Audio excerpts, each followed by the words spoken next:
Friends, আপনারা কেমন আছেন? আমি মোটামুটি ভালো আছি। সো আশা করছি আপনারা সবাই ভালো আছেন। তো আজকে আমি যা করছি, আজকে আমি সেরকম কিছু বানাচ্ছি না, জাস্ট এগ টোস্ট বানাচ্ছি। তো প্রথমে আপনারা ভাবছেন এটা জাস্ট আমি এগ অমলেট বানাচ্ছি, বাট না, এর মধ্যে ব্রেডও আছে।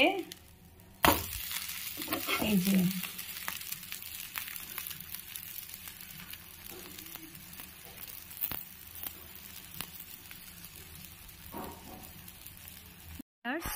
এই হচ্ছে আমার ড্রাগন গাছের প্রথম ড্রাগন ফ্রুট।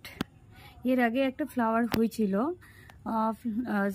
বেশ বড় হয়েছিল, কিন্তু বৃষ্টি খুব হওয়াতে তখন নষ্ট হয়ে গেছিল। বেশ মনটা খারাপ হয়েছিল, বাট আলহামদুলিল্লাহ এবার ফলটা আমার বড় হয়েছে, আর একটু একটু মনে হয় পাকাও শুরু হয়েছে, যার কারণে পাতাগুলো গ্রিনিশ থেকে রেড কালারে এসেছে।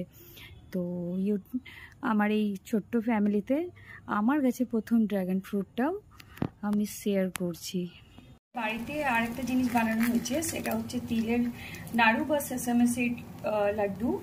তো সেটা আমি বানিয়ে, আমার মা বানিয়েছে, আর সেই ভিডিওতে আমি কোনো ভয়েস দিচ্ছি না, বাট আমি ভিডিওটা স্টেপ বাই স্টেপ শেয়ার করব।